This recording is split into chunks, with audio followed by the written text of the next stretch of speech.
found out tonight. Huh? Man. Well, that's why we play UTEP. Glad the series is back. We had a really good player make a big shot. We didn't play very well all night. We gave them, of course, way too many threes. We got to continue to work on that. But you had a kid make a big shot, and they played really well. They made some big shots. We held Wilms in check with 1 point, but then we had guys coming off the bench and getting 25. So our on-the-ball defense isn't very good right now.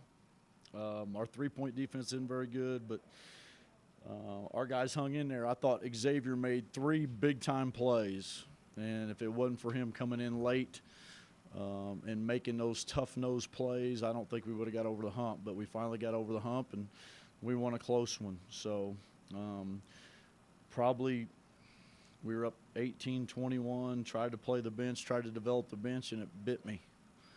So went with a smaller rotation in the second half.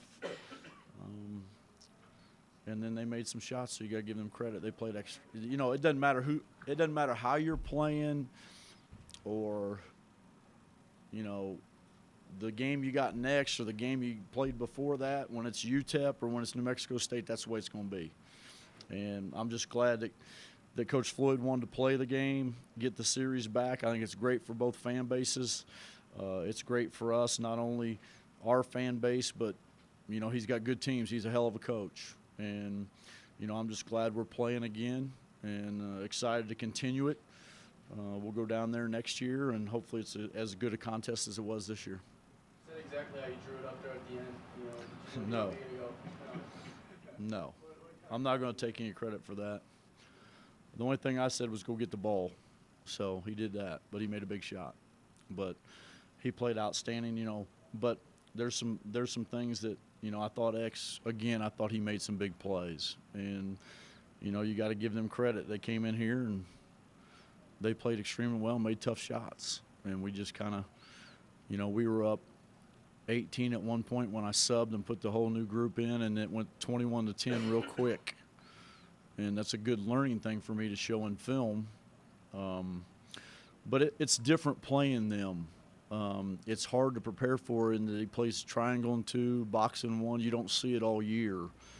We saw a little bit last year with Utah State and Air Force, but we didn't have a problem with it because we had Tim inside. We're getting some confidence with Connor and O and Joe, but I thought we really moved the ball well in the first half to get us off to a good start. And then once we got off to 18, then I thought everybody went back to, well, it's my chance now. I'm going to show them what I can do, and we stopped playing team basketball. But, like I said, we had a guy make a big shot. Greg, we talked at the press conference earlier this week about how you guys defend the three. That's 29 made threes in 2 games against you guys. Are you guys going to change anything on how you defend the three? No, I was telling them I think I'm going to go to the Nike clinic this summer, and I'm going to offer my services to any teams that are not shooting the three very well. That's a joke, Jeff. Okay? That's a joke. So I think one thing that we didn't do, Jeff, to be honest with you, is we had a hard time guarding the dribble. I thought Harris, Barrett, and Artis did a nice job beating us off the dribble, and then we overhelped, and then we had no urgency to close outs. I thought we made 2 or 3 really bad defensive plays at the end, especially the one at the shot clock with 8. We did a nice job in man, and then we overhelped and gave them a 3. We're just going to have to learn. And, I'm just glad we were able to win one like that, unlike what we did against Dayton and Illinois State. Obviously the help is leading to this, and people are seeing that. Is there tweaking to do, or is it just something that? Yeah, there's some tweaking to do, but you also have to make shots. We had, it's like I said the other night, we had some opportunities at Illinois State. We just didn't make shots. We got to find ways to make shots, and teams are coming in here and they're making shots. Illinois State made shots. These guys made shots. These were a little bit less contested at Illinois State, but we're going to have to work on it. We're going to have to really have some breakdowns and really – I think the biggest thing that we have to work on, we have to develop a toughness where we can guard the dribbler, because we're having a hard time guarding the dribble, and that leads to wide open jump shots. And that, I mean, a lot of the times that's the point guard that's penetrating, obviously. That's usually the bench. Yeah, but it was with that group. They had 3 of them in, Harrison, Artis, and Barrett. So, you know, we had some different guys in there. So we'll have to work at it. Coach, the end game scenario where Elijah takes that shot, is there any other player that would have had an option to take that shot, or is it just his to win or lose?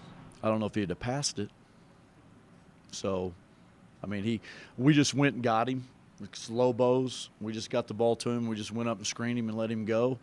Now, if he passes to somebody, then somebody's got. But we had shooters in the game. I put Anthony Mathis in. That was going to be in a tough spot. I mean, but I think he could make shot. But we've got to develop a third and fourth scorer. We've always had that. Right now, we only have really 2. Sam had 11 tonight and Jordan had 10, but we have to develop a consistent third and fourth scorer. You guys, obviously, Tim Williams, don't know the status yet for New Mexico State, is that right? He'll practice tomorrow, and he'll practice Friday, and then the doctors will let me know. It'll be a game-time decision, Jeff. And in his place for the second straight game, at least in the first half, Joe Firstinger seemed to give you good minutes. I don't know. Played good. I think he played good, but Joe's got to get out of the thing where any guy that gets a shot, he's still got to stay hungry. Does that make sense? He can't go back to the way he was playing the 4 games that he didn't play. He's got to continue to play with that energy and make some plays and do some good things. But all in all, I thought he played very well. I mean, I played X at the end because they went small with they put Flaggart in the game and he fouled out, but I just had a feeling that X was going to make a big play, and he made 3 of them. Coach, you talked about the substitutions aiding in their comeback. It seemed like there was a little bit of promise with the length that wasn't a problem earlier in the game. What kind of adjustments did they make? Length? The length for their team down low. What kind of adjustments did they make to get? They just went big. I mean, they went big with Jones and Wilms, so that kind of hurt us a little bit.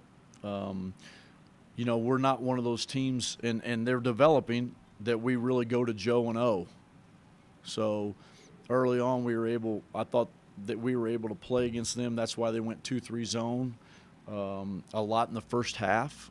But early on, they went to box and 1, and we were able to get what we wanted. And we just didn't execute in the second half like we did in the first half. But, you know, they made some adjustments. But when he went zone, just regular 2-3 zone, I thought that hurt us in the first half. One more about Keon Barrett, the guy who was 7. I can't imagine. I mean, I know you guys knew who he was, but I can't imagine he was pretty high on the scouting report this week, and he hadn't hit that many threes all year. So. That's a very good observation. Did that surprise you then? Any catch you guys Yeah, off guard? it did. But you got to give him credit. I mean, I take my hat off to him. He came in and played a really good game, and he should be proud of his effort. And he put on a nice performance tonight. Can you talk about the possession before ED shot with Jordan Hunter? Was that a design play or? Well, we were trying to get a 3. We were going to try to get Anthony in the corner, and then we knew we had some time and try to get a 2, and Jordan did a good job. I think he understands now when I say drive it. So, you know, he made a big play, and then we were just fortunate that they missed a late free throw. But our guys are getting better at that stuff. They're getting better at time and possession. You know, and it's just, you know, it's a 1-point win, but it's a win, and we'll take it. And, you know, we just know we have to get better. But we also got our best player coming back, so we're pretty optimistic. What about the? What's the secret to winning that pit? It's the pit. It's the pit. I mean, it's 8 points.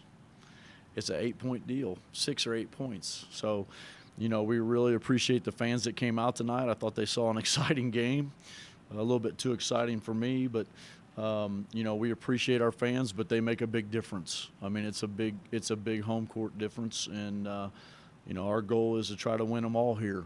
And now we're 5-0, and I don't know if we've been 5-0 for a while. I'd have to look at it. Last year we were 4-0, so you know, we got some games coming up that hopefully we can keep it going and try to do it in conference season, because you have to win at home. But I think it's the fans. I think it's the guys being at home. And I just think being here is it's a special deal. We got a good home court advantage. We always have. I think it's 82% of our games we've won here since it's the 50th year anniversary. I think it's 81 or 82%. Is that what it is, Frank? Chelsea? Yeah, 81 or 82. Hopefully it'll be 82 by the end of the year. So could we go back through that final time out there, that last meeting with, you're down 3. If I'm hearing you correctly, your plan was to shoot a 3 to tie Our the plan game? was to try to get Anthony Mathis a shot, but if it didn't work out, you got plenty of time to get a 2, and then you can foul or try to get a 10-second call. But Jordan made a heads-up play. He made a really good play, and then we knew that once he got it, we had to get the ball to EB, and he had to go. And he did, and we got a good screen by X, and then EB hit a big shot. I'll be real honest, plays like that has nothing to do with coaching.